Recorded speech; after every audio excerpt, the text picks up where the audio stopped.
जय साईनाथ। साईनाथ महाराज की आज्ञा से मैं श्री साईं सच्चरित्र का अध्याय 45 आरंभ करती हूँ। गत 3 अध्यायों में बाबा के निर्वाण का वर्णन किया गया है। इसमें कोई संदेह नहीं कि बाबा का साकार स्वरूप लुप्त हो गया, परंतु उनका निराकार स्वरूप सदैव विद्यमान रहेगा। अभी तक केवल उन्हीं घटनाओं और लीलाओं का उल्लेख किया गया है जो बाबा के जीवन काल में घटित हुई थी। उनके समाधिस्थ होने के पश्चात भी अनेक लीलाएं हो चुकी हैं और अभी भी देखने में आ रही हैं, जिनसे यह सिद्ध होता है कि बाबा अभी भी विद्यमान हैं और पहले की ही भांति अपने भक्तों को सहायता पहुंचाया करते हैं। बाबा के जीवन काल में जिन व्यक्तियों को उनके सानिध्य या सत्संग प्राप्त हुआ, यथार्थ में उनके भाग्य की सराहना कौन कर सकता है। यदि किसी को फिर भी ऐन्द्रिक और सांसारिक सुखों से वैराग्य प्राप्त नहीं हो सका, तो इसे दुर्भाग्य के अतिरिक्त और क्या कहा जा सकता है। जो उस समय आचरण में लाया जाना चाहिए था और अभी भी लाया जाना चाहिए, वह है अनन्य भाव से बाबा की भक्ति। समस्त चेतनाओं, इंद्रिय प्रवृत्तियों और मन को एकाग्र कर बाबा के पूजन और सेवा की ओर लगाना चाहिए। कृत्रिम पूजन से क्या लाभ? यदि पूजन या ध्यान आदि करने की ही अभिलाषा है तो वह शुद्ध मन और अंतःकरण से होनी चाहिए। जिस प्रकार पतिव्रता स्त्री का विशुद्ध प्रेम अपने पति पर होता है, इस प्रेम की उपमा कभी कभी शिष्य और गुरु के प्रेम से भी दिया करते हैं, परंतु फिर भी शिष्य और गुरु प्रेम के समक्ष पतिव्रता का प्रेम फीका है और उसकी कोई समानता नहीं की जा सकती। माता पिता, भाई या अन्य संबंधी जीवन का ध्येय प्राप्त करने में कोई सहायता नहीं पहुंचा सकते। इसके लिए हमें स्वयं अपना मार्ग अन्वेषण कर आत्मानुभूति के पथ पर अग्रसर होना पड़ता है। नित्य और अनित्य में विवेक, यह लौकिक तथा परलौकिक सुखों का त्याग, इंद्रिय निग्रह और केवल मोक्ष की धारणा रखते हुए अग्रसर होना पड़ता है।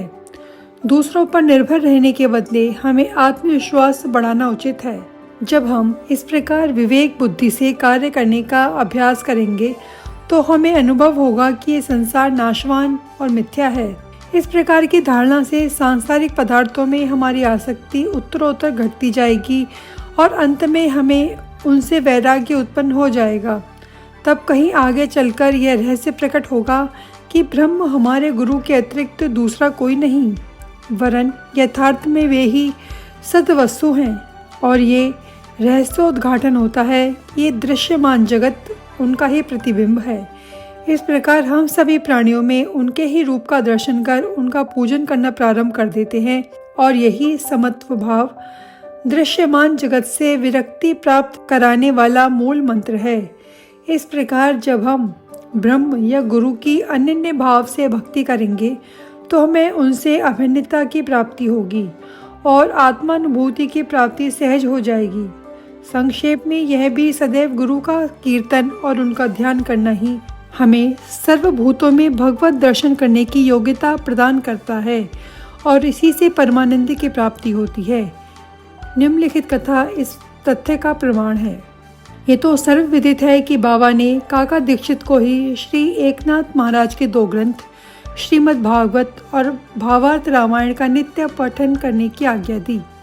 काका साहेब इन ग्रंथों का नियम पूर्वक पठन बाबा के समय से ही करते आए हैं और बाबा के समाधिस्थ होने के उपरांत अभी भी उसी प्रकार अध्ययन कर रहे हैं। एक समय चौपाटी में काका साहेब दीक्षित प्रातःकाल एकनाथी भागवत का पाठ कर रहे थे।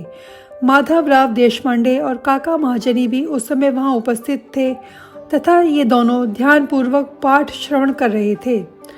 उस समय 11वें स्कंद में द्वितीय अध्याय का वाचन चल रहा था, जिसमें नवनाथ अर्थात ऋषभ वंश के सिद्ध यानी कवि, हरि, अंतरिक्ष, प्रबुद्ध, पिपलियान, अविर्होत्र, द्रुमिल, चमस और करभाजन का वर्णन है, जिन्होंने भागवत धर्म की महिमा और राजा जनक को समझाई थी। राजा जनक ने इन नवनाथों से बहुत ही महत्वपूर्ण प्रश्न पूछे और इन सभी ने उनकी शंकाओं का बड़ा ही संतोषजनक समाधान किया था।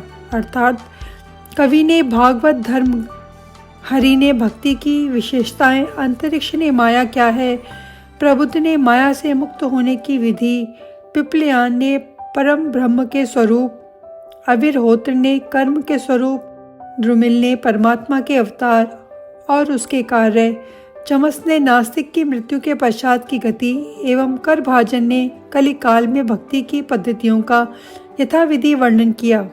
इन सब का अर्थ यही था कि कलयुग में मोक्ष प्राप्त करने का एकमात्र साधन केवल हरि भक्ति या गुरु चरणों का चिंतन ही है। पठन समाप्त होने पर काका साहेब बहुत निराशपूर्ण स्वर में माधवराव और अन्य लोगों से कहने लगे कि नवनाथों की भक्ति पद्धति का क्या कहना, परंतु उसे आचरण में लाना कितना दुष्कर है। नाथ तो सिद्ध थे, परंतु हमारे समान मूर्खों में इस प्रकार की भक्ति का उत्पन्न होना क्या कभी संभव हो सकता है? अनेक जन्म धारण करने पर भी वैसी भक्ति की प्राप्ति नहीं हो सकती, तो फिर हमें मोक्ष कैसे प्राप्त हो सकेगा? ऐसा प्रतीत होता है कि हमारे लिए तो कोई आशा ही नहीं है। माधवराव को यह निराशावादी धारणा अच्छी न लगी।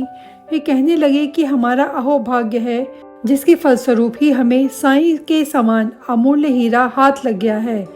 तब फिर इस प्रकार निराशा का राग अलापना उचित नहीं। यदि तुम्हें बाबा पर अटल विश्वास है तो फिर इस प्रकार चिंतित होने की आवश्यकता ही क्या? माना कि नवनाथों की भक्ति अपेक्षाकृत अधिक दृढ़ और प्रबल होगी, परंतु क्या हम लोग भी प्रेम और स्नेह पूर्वक भक्ति नहीं कर रहे? क्या बाबा ने अधिकारपूर्ण वाणी में नहीं कहा है कि श्री हरि या गुरु के नाम जप से मोक्ष की प्राप्ति होती है? तब फिर भय और चिंता का स्थान ही कहाँ रह जाता है? परंतु फिर भी माधवराव के वचनों से काका साहेब का समाधान न हुआ। वे फिर भी दिन भर व्यग्र और चिंतित ही बने रहे। ये विचार उनके मस्तिष्क में बार बार चक्कर काट रहा था कि किस विधि से नवनाथों के समान भक्ति की प्राप्ति संभव हो सकेगी। एक महाशय जिनका नाम आनंदराव पाखड़े था, माधवराव को ढूंढते ढूंढते वहां आ पहुंचे। उस समय भागवत का पठन हो रहा था। श्री पाखड़े भी माधवराव के समीप ही जाकर बैठ गए और उनसे धीरे धीरे कुछ वार्ता करने लगे। वे अपना स्वप्न माधवराव को सुना रहे थे। इनकी कानाफूसी के कारण पाठ में विघ्न उपस्थित होने लगा। अतएव काका साहेब दीक्षित ने पाठ स्थगित कर माधवराव से पूछा कि क्यों, क्या बात हो रही है? माधवराव ने कहा कि कल तुमने जो संदेह प्रकट किया था, ये चर्चा भी उसी का समाधान है। कल बाबा ने श्री पाखड़े को जो स्वप्न दिया है उसे इन्हीं से सुनो। इसमें बताया गया है कि विशेष भक्ति की कोई आवश्यकता नहीं, केवल गुरु को नमन या उसका पूजन करना ही पर्याप्त है। सभी को स्वप्न सुनने की तीव्र उत्कंठा थी और सबसे अधिक काका साहेब को। सभी के कहने पर श्री पाखड़े अपना स्वप्न सुनाने लगे, जो इस प्रकार है। मैंने देखा कि मैं एक अथाह सागर में खड़ा हुआ हूँ, पानी मेरी कमर तक है, और अचानक ही जब मैंने ऊपर देखा तो साईं बाबा के श्री दर्शन हुए। वे एक रत्न जटित सिंहासन पर विराजमान थे।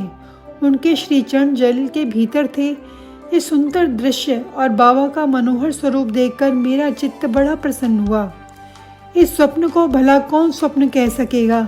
मैंने देखा कि माधवराव भी बाबा के समीप ही खड़े हैं और उन्होंने मुझसे भावपूर्ण शब्दों में कहा है कि आनंदराव, बाबा के श्री चरणों में गिरो। मैंने उत्तर दिया, मैं तो यही करना चाहता हूँ, परंतु उनके श्री चरण तो जल के भीतर हैं। अब बताओ मैं कैसे अपना शीश उनके चरणों पर रखूं? मैं तो निस्सहाय हूँ। इन शब्दों को सुनकर श्यामा ने बाबा से कहा, अरे देवा, जल में से कृपा करके अपने चरण बाहर निकालिए ना। बाबा ने तुरंत चरण बाहर निकाले और मैं तुरंत उनसे लिपट गया। बाबा ने मुझे ये कहते हुए आशीर्वाद दिया कि अब तुम आनंद पूर्वक जाओ, घबराने या चिंता करने की कोई आवश्यकता नहीं, अब तुम्हारा कल्याण होगा। उन्होंने मुझसे यह भी कहा कि एक जरी के किनारों की धोती मेरे श्यामा को दे देना, इससे तुम्हें बहुत लाभ होगा।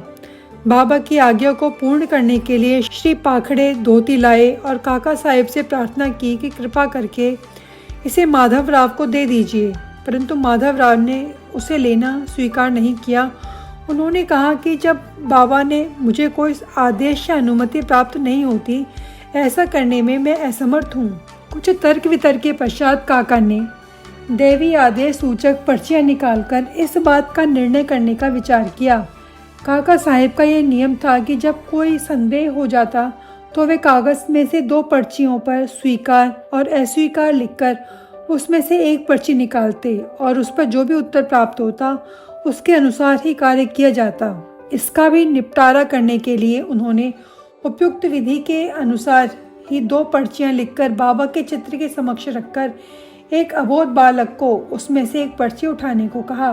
बालक द्वारा उठाई गई पर्ची जब खोलकर देखी गई तो स्वीकार सूचक पर्ची ही निकली और तब माधवराव को धोती स्वीकार करनी पड़ी। इस प्रकार आनंदराव और माधवराव संतुष्ट हो गए और काका साहेब का भी संदेह दूर हो गया।